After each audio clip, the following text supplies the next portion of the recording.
University of Suffolk, Brightspace tutorials. Adding descriptions to topics or folders. In Brightspace, a description is a sentence or two that can be used to describe a topic or a folder. They help students to search for the content that they're after and to know if they're about to load the right material.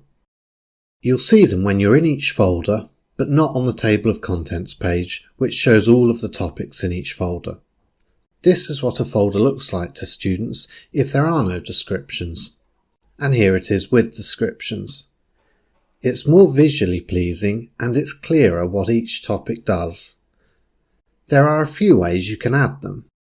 For a folder, just navigate to the folder and click where it says Add a Description. The HTML editor will appear, meaning that you can add images and other media if needed. We have a separate tutorial for using the HTML editor if you need support with this. Just add in your content and click Update.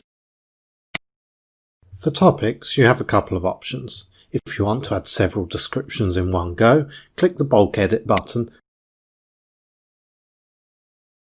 and add your description for each by clicking Add a Description. Add it using the HTML editor and click Update. When you've put them all in, click Done Editing. If you only need to edit one or two, click the drop-down arrow next to a topic, choose Edit Properties in place, click Add a Description, and add it using the HTML editor, and click Update.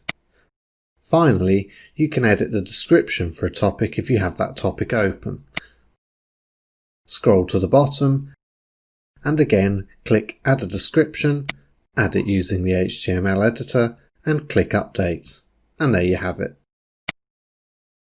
For more information about Brightspace, visit our LibGuides pages on libguides.us.ac.uk/Brightspace. Here you'll find details about support or training, what to do if you have specific questions, as well as a range of tutorials and FAQs.